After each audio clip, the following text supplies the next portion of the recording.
All right, so we are in this gigantic climax chapter, and we're going to actually break it up into three sections. So yesterday, we started the section where the others unlocked the vault, particularly von Schotten, using the Sword of Mercy, and they took the trunk out. And then, of course, Peter and company found them, and they were getting ready to battle when we last left off. So we're going to do the middle section of this chapter today, and then we'll finish with the final section of this chapter tomorrow because it's such a long chapter. For the moment, Carl was holding his own against the skeleton, but Peter saw that McGill was in trouble. Coben and Mauch had worked their way around to one side, forcing McGill to face them. What the big man did not see, but Peter did, was that von Schotten was coming up behind, drawing the sword back to strike. "Look out!" Peter shouted, at the same time launching himself into the air. McGill turned and ducked just in time to avoid the arcing blade. Peter flew over Mauch and Coben straight at von Schotten, spinning in midair to position himself for a kick, and as he reached von Schotten, he shot out his right foot, aiming for the head. Von Schotten, with a snake-like quickness, jerked his head back and shot out his hand, grabbing Peter's foot. Instantly, Peter felt a horrible sensation of cold creeping into his leg. He had felt it before, long ago. He knew he could not allow it to consume any more of him. With all of his strength, he yanked his leg away, the effort sending him tumbling erratically through the air, bumping against the chamber ceiling, almost falling. He collected himself and turned, hovering with von Schotten now standing next to the workout bench in the center of the room. Behind him, the fierce struggles continued. Carl against the skeleton, McGill against Mauch and Coben. Ravel was crouched in a corner, apparently trying to avoid any part of the fight. Scarlet John stood next to him, motionless, watching without expression. Out of the corner of his right eye, Peter saw movement along the chamber wall, but his gaze was fixed on von Schotten, who was ignoring the fighting and was reaching into his pocket. Slowly, he withdrew a black velvet sack tied with a silver cord. He held it down the bench and raised the sword and then brought it down, swiftly cutting off the top of the bag. Gripping the bag firmly, he lifted it toward Peter, and a tiny head appeared, poking out of the top. Von Schotten squeezed the sack, and Tinkerbell grimaced. A high, plaintive chime cut through the sound of fighting and cut through to Peter's heart. "No, please," he said. "Come here," said von Schotten. Peter sank to the ground, his eyes on the tiny head poking out of the sack in von Schotten's hand. Tinkerbell looked awful, her usual glowing color replaced by a dull, ashen gray. She saw him starting towards von Schotten. "No," she chimed, "get away. He will kill you." Peter stopped. Von Schotten held down on the workbench with his left hand. With his right hand, he raised the sword over her. He looked at Peter. "Come here." "No," chimed Tinkerbell. But ignoring her message, Peter took a step, then another. He saw movement to his right, behind von Schotten, and suddenly he realized it was James. Peter forced himself not to react. He took another step forward, and another, and he had almost reached the bench. He could see that James was very close to von Schotten, tensing to attack. But with impossible speed, von Schotten spun, bringing the sword around. The flat side caught James in the forehead. James fell to the ground. Von Schotten turned quickly back to Peter. The sword was again poised over the helpless form of Tinkerbell. "Come here," said von Schotten to Peter. He hesitated, and von Schotten raised the sword. Peter stepped forward. He had finally reached the bench. "Closer," said von Schotten, and Peter edged around the bench. He was now next to von Schotten. "Put your hand on the bench," said von Schotten. "Don't do it," chimed Tinkerbell. "If you don't, she will die right now." Peter put his hand on the bench next to Tinkerbell. He feared von Schotten would cut his hand off, but what actually happened was almost worse. With a sudden motion, von Schotten set the sword down and put his hand on Peter's. Peter's mind told him to pull his hand free, but his body would not let him move. He felt the awful cold seeping into him, paralyzing him, as he was inhabited by the evil presence that he had felt before during a desperate struggle inside a rocket hurtling over a faraway land. It was Umbra. Peter heard a groaning voice, but it didn't come from von Schotten's lips. It came from inside his own mind. You did not kill me in the desert. You weakened me, so I must live inside this host. But you did not kill me, boy, and you did not defeat our cause. When I am finished with you, I will retrieve the chest. Do you think your pathetic little band can defeat me? No, I will have the star stuff from here and from the island you so love. But first I will put an end to you and your precious little friend. You should have listened to her. You should have escaped. And now you will die. And the last thing you will know, you failed. Peter tried to pull his hand away, but it wouldn't move. He wouldn't even twitch. He could feel the cold deepening in him. He could feel his consciousness draining away. The room seemed to be getting darker. He was no longer able to hear the sounds of the fighting going on by the tunnel entrance. His head slumped forward. He could now see only the ground by von Schotten's feet. And behind him, he saw movement. It was James. Somehow, despite the awful wound to his head, James had regained consciousness. He was crawling towards von Schotten. Peter felt a pang of despair knowing that his brave friend would be killed in this hopeless effort. As the light faded from his eyes, Peter watched James, using his elbows, drag himself forward. He was holding something in each hand, something metal attached to something black. That was also what Peter saw before the blackness engulfed him. Von Schotten, his attention on Peter, did not see James and did not see him clench his hands to the open clamps. He didn't notice anything until James, with the last ounce of strength, lunged forward and attached the clamps to von Schotten's legs.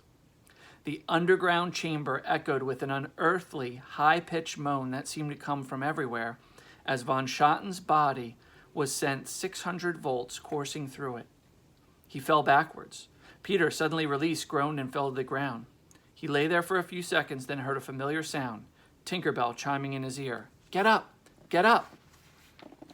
Peter rolled over. He screamed at the ghastly sight only inches from his face. Von Schotten lay twitching on his back with smoke pouring from his clothes. The worst was his face. His eyeglasses had melted, forming two black rivers down his gaunt cheeks. Left exposed were his eyes, which were not eyes at all, but two holes in the center of his head, revealing nothing but an inside red glow. Wisps of smoke drifted upward from the holes. "This way," chimed Tinkerbell. "Hurry." And as always, she was ahead, leading the way, although Peter could see she was weak and flying erratically. "Wait a minute, I gotta get James." He bent and grabbed James, pulling him to his feet. His childhood friend was now a grown man, a foot taller than Peter, but he had been so badly starved that they weighed nearly the same amount. Tinkerbell led them to the right, toward McGill, who was getting the better of Mauch and Coben. Carl was not doing as well. He had tried over and over to use his massive size and strength against the skeleton, but each time he had been rewarded only with a jolt of excruciating pain. The old bear was tired and weak. The skeleton was coming closer. Peter had just knocked Mauch hard to the ground, apparently for good, and had grabbed Coben and had him in a headlock. He shot a glance at Carl, then yelled to Peter, "Get to the train. I'll help Carl finish these guys off." Peter thought about arguing, but decided that in their current condition, he and James would be useless against the skeleton. He looked back at von Schotten's smoldering body. The two columns of smoke coming from the eye sockets seemed to be thickening. Peter felt a twinge of dread. Holding up James, he stumbled toward the tunnel. Tinkerbell leading the way, Peter noticed that some of the guards who'd been beaten down by Carl and McGill in their initial charge were groaning, starting to get revived. "Wait a minute," whispered James. "What?" said Peter. "Keys," said James. He pointed to one of the guards. "The other prisoners." Peter bent over and snatched the keys and hooked them onto the frayed piece of rope that served as James' belt. He slung James over his shoulder. As they entered the tunnel, Peter was intensely aware of the sounds of struggle behind them and Carl's roar of pain. He wondered about his decision to leave, but he did not look back. He didn't remember the tunnel being so long. His legs were weak, and in an effort to keep James upright, twice they stumbled badly. The third time, they fell. "Get up, hurry," chimed Tinkerbell. "Come on, Peter," said James, struggling with his friend. "I don't think I can," said James. "You go ahead." "No," said Peter. "Let me help," said a soft voice, and then Wendy was bending down next to Peter. Tinkerbell was right behind her, and Peter realized how weak she was. She hadn't even managed to say anything unpleasant about Wendy. They managed to get James back to his feet and support both his arms. They started down the tunnel again. "It's just ahead," said Wendy, "next to the cells where they have my parents. We're going to pull the doors free, but we don't dare do it until everyone is safely through. We're hoping to block von Schotten from following us." "What about the star stuff?" said Peter. "Neville and Ted have gone ahead with it to the dolly. They're going to load it onto the train. Neville thinks he can figure out how to drive it. I hope he's right." In another 50 feet, they came to Patrick standing in the tunnel next to George's cell. He held up a plank to George and handed it to him through the cell window. The other edge was wedged in a tunnel support posted next to the door. "There you are, Peter," he said as they approached. "We're ready to go here. But we can't do it until McGill gets here." "I want to stay here with my parents," said Wendy. "Wendy, help James. He needs you."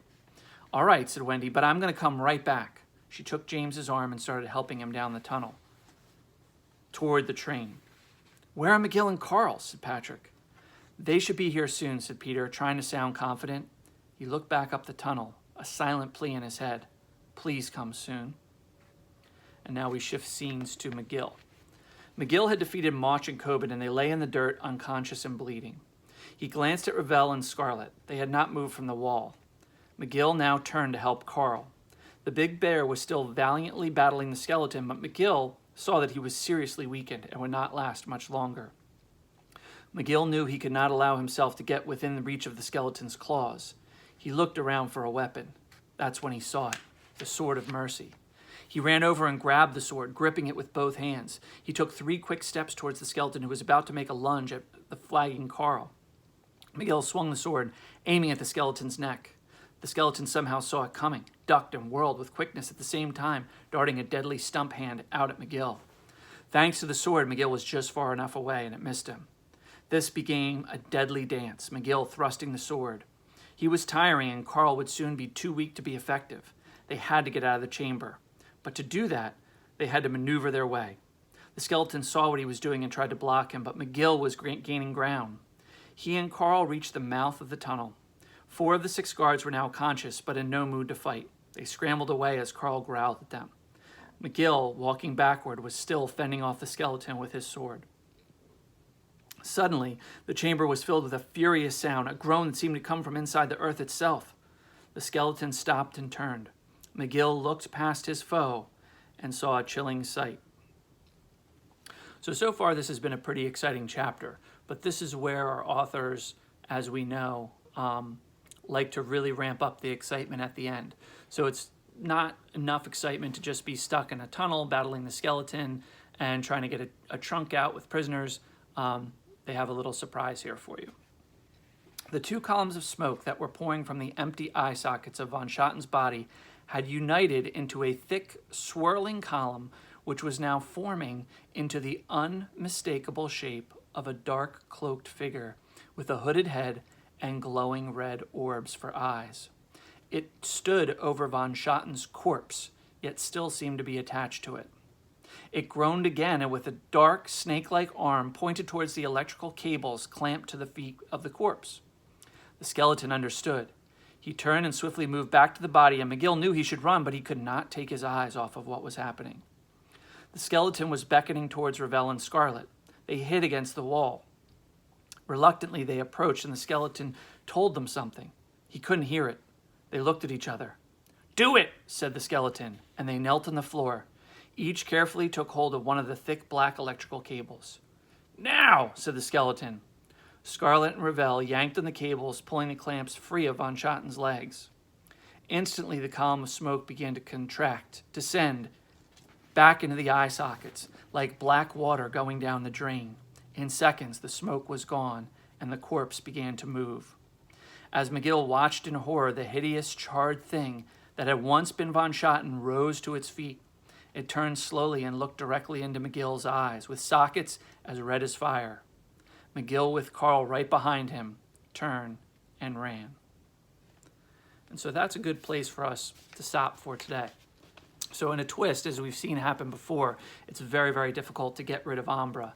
And so I don't know if von Schotten classified as a zombie before this, but after being electrocuted with those cables and then coming back to life, it's almost like a zombie Umbra mashup. So we've got two really tough villains here to face. We've got, of course, the Skeleton, who very, very interesting character with what seems like superpowers, and it would be an interesting writing piece for you all to write exactly how the Skeleton came to get his powers. And now we have Umbra, which just seems like it's impossible to get rid of. And they're going to be heading down the tunnel to chase after Peter and the trunk in what will be the third piece of this very, very large chapter. So looking forward to the next read aloud.